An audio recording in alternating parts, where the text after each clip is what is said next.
प्रिय छात्राओं, house property chapter में समझाने के दो बिंदु और रह गए हैं। इस वीडियो में मैं उसमें से पहला बिंदु ले रहा हूं। ये तो हम जानते हैं कि प्रीवियस ईयर में जो कमाया जाए, यानी प्रीवियस ईयर की आय पर जो टैक्स लगाने का कार्य है वह असेसमेंट ईयर में किया जाता है। प्रीवियस ईयर की इनकम कमाई है, प्रीवियस ईयर में टैक्स चुकाएंगे असेसमेंट ईयर में। यह सामान्य बात है। यानी कि अगर 19-20 में अर्निंग है तो टैक्स की कंप्यूटेशन एंड पेमेंट होगा 20-21 में। होता तो वही है ना कि हमने दौड़ लगानी शुरू की। रूल्स क्या है हमने पढ़ा था हमारे एक वीडियो में। बजट डिक्लेयर होता है, फिर हम दौड़ लगानी शुरू करते हैं, मतलब कमाना शुरू करते हैं, मतलब अर्न करना शुरू करते हैं, जिसको हम कहते हैं प्रीवियस ईयर जो हमारा है 1920। इसमें हम लोग अर्न करते हैं अर्थात दौड़ते हैं। ये दौड़ समाप्त हो जाती है, यानी 31 मार्च 2020 को हमारी दौड़ समाप्त हो गई, कमाना समाप्त हो गया। उसके बाद में नेक्स्ट काम होता है टैक्स कैलकुलेट करने का और पेमेंट करने का। अर्थात 31 मार्च 20 के बाद 20-21 के दौरान। यह एक सामान्य बात है,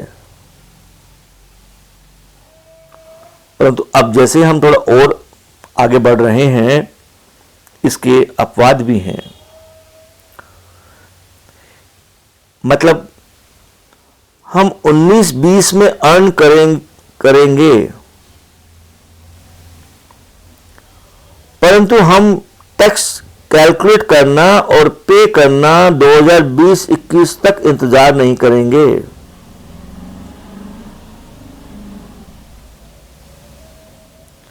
जब करदाता अपनी तरफ से सब टैक्स की कैलकुलेशन करे और टैक्स चुकाए तो वो 2019-20 में करेगा, करदाता खुद की तरफ से। और इन सब पे जांचने का जब कार्य शुरू होगा, अर्थात इनकम टैक्स डिपार्टमेंट आपने जो कमा लिया उस पे टैक्स कितना बनता है हमें लिख के बताओ, मतलब रिटर्न भरो, वो काम होता है 20-21 में।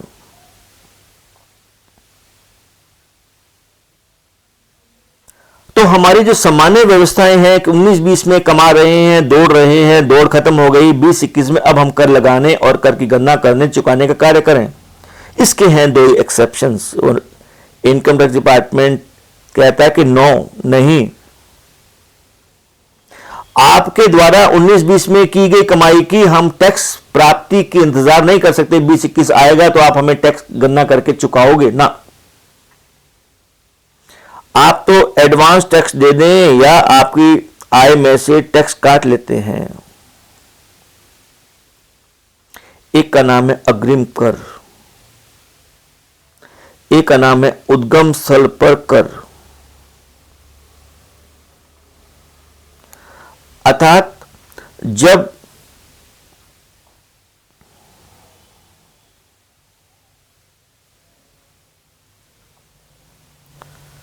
करदाता स्वयं कर की गणना करता, आय की गणना करता है जो वह कमा रहा है तथा जो वह 19-20 में कमाने की उम्मीद रखता है, आशा रखता है, एक्सपेक्टेशन है, उस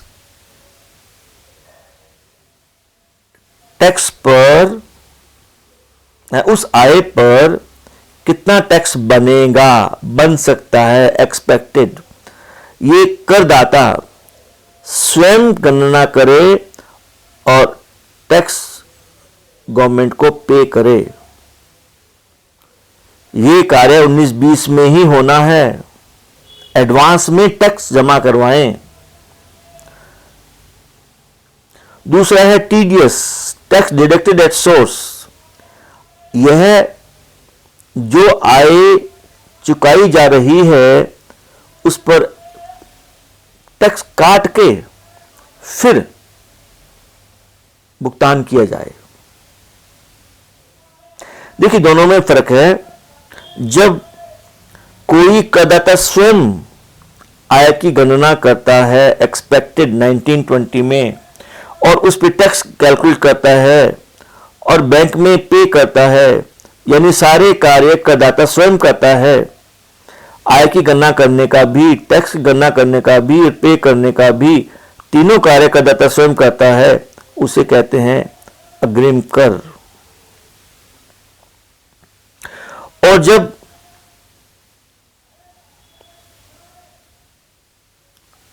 आय देने वाला आय प्राप्त करता है, रिसीवर की को जो आय देता है, आय गिवर। जैसे हम लोग कॉलेज में पढ़ाते हैं तो हमें कॉलेज में सैलरी मिलती है, सैलरी देने वाला हमारा कॉलेज। तो जब आय देने वाला उस आय के सोर्स पर ही टैक्स काट लेता है और फिर बची हुई आय चुकाता है, बची हुई आय देता है रिसीवर को, तो ये जो टैक्स काट लिया है यह TDS, tax deducted at source, उस स्थल पर ही कर कट जाना जहां आय का उदय हो रहा है, टीडीएस कहलाता है। तो इसमें विशेष बात है कि आय की गणना करने का कार्य करदाता का नहीं, आय देने वाले का, और उस पर कर डिडक्ट करने का, कर काटने का कार्य करदाता का नहीं, आय देने वाले का। परंतु वहन तो कौन करता है? वहन तो खैर उसी को करना होगा जिसकी ये आय हो रही है। तो इस प्रकार से अगर हम दोनों का अध्ययन करें, तुलनात्मक अध्ययन करें, तो एक बात समान है, कॉमन बात है कि यह 2019-20 में ही होने वाली वास्तविक एवं अनुमानित आय, कुल आय पर कर ज्ञात करके 20-21 तक इंतजार नहीं किया जाता, 19-20 में ही कर चुकाया जाता है। यह बात तो दोनों की कॉमन है। अंतर की बात यह है, इसमें आय का निर्धारण करता है करदाता और इसमें आय का निर्धारण करता है आय देने वाला, आय दाता। इसमें कर का निर्धारण करता है करदाता, इसमें कर का निर्धारण करता है आय दाता, आय देने वाला। डिफरेंस हुआ ना? इसमें कर का पे किया जाता है, कर को पे किया जाता है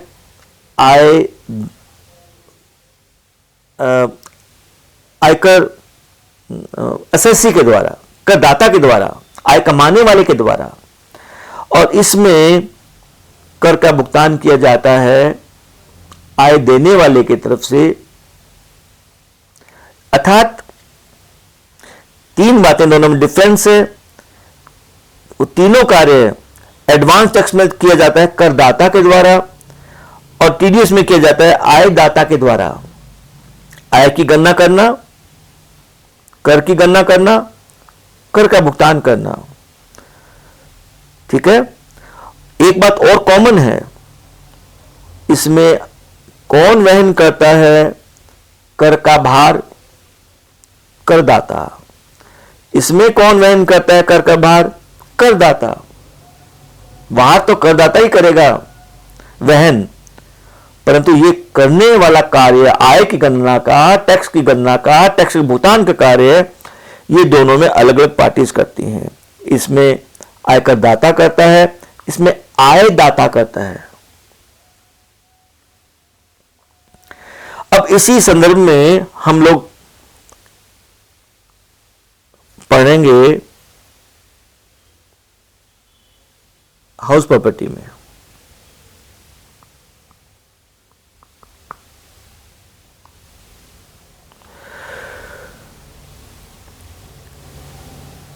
करदाता चालू गत वर्ष में ओआर हो, ओआर का मतलब हमने पढ़ा हुआ है।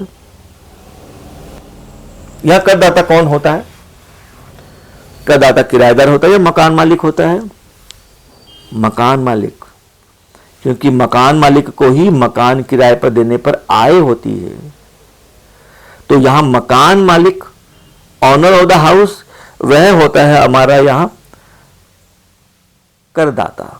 तो करदाता ओआर होना चाहिए। एक ही किराएदार से उसे पीवी शेयर के दौरान यदि 2,40,000 रुपए से अधिक की प्राप्ति हुई हो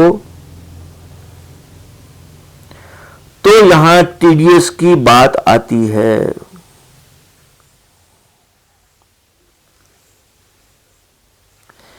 जो किराया बनता है उसे कहते हैं ग्रोस रेंट, और जो उसमें से कर काटेगा कौन? आय देने वाला। हमारे यहां आय देने वाला कौन है? किराएदार। करदाता तो है मकान मालिक और आय देने वाला है किराएदार, टेनेंट। तो जो किराया बनता है वह ग्रॉस रेंट, टैक्स कटेगा टीडीएस और गवर्नमेंट को जमा करवाया जाएगा। किसके द्वारा?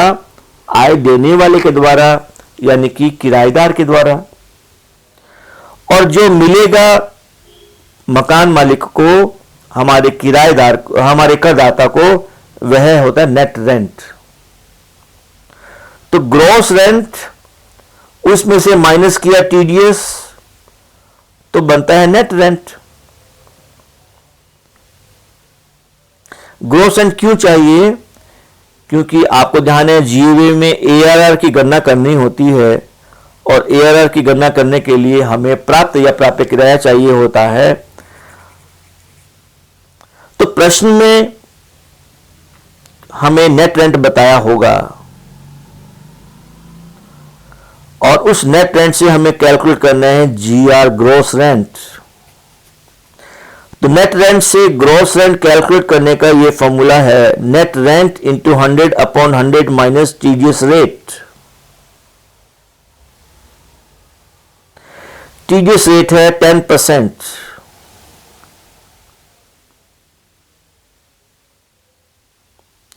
अगर किसी प्रश्न में ये शर्तें लागू होती हैं तो शब्द लिखा होता है received rent, net rent word लिखा होता है। इसका मतलब है ये नेट रेंट, मतलब हमें ग्रॉस रेंट कैलकुलेट करना होगा। और अगर नेट रेंट वर्ड यूज नहीं किया, इसका मतलब जो रेंट हमारे पास में है वह ग्रॉस ही है। और जब ये ग्रॉस ही है तो हमें इस फॉर्मूले को लगाने की जरूरत नहीं होगी। तो टीडीएस रेट आपने पढ़ा 10% है, परंतु इसके एक्सेप्शन भी है। यदि किराएदार एक ऐसा इंडिविजुअल है या एचयूएफ है, किराएदार जिसने मकान किराए पे लिया है, तो उस इंडिविजुअल एचयूएफ किराएदार को अपने अकाउंट्स की ऑडिट करवाने की आवश्यकता नहीं है। तो टीडीएस रेट होगी 0।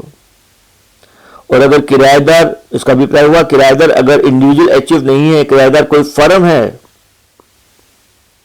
या किराएदार कोई कंपनी है,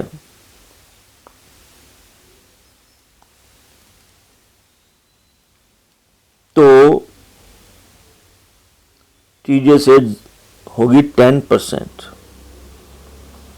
एक नया प्रोविजन भी आया है, यदि किराएदार 1 जून 2017 से मकान संपत्ति का किराया प्रति माह 50,000 रुपए प्राप्त कर रहा है, तो ऐसे प्रत्येक दशा में 5% दर से टीडीएस की रेट की कटौती होगी। ये टीडीएस रेट कटौती की 5% दर बताई है तब जब 50,000 रुपये किसी मकान का किराया प्रति माह या मकान के हिस्से का किराया प्रति माह प्राप्त हो रहा है। ये 1 जून 2017 से प्रोविजन लागू हो गया।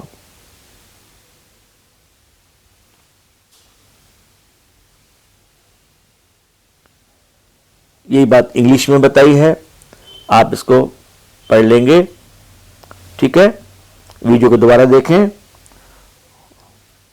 अगले वीडियो में हम इसी से संबंधित एक एग्जाम्पल लेंगे और उसको हल करेंगे।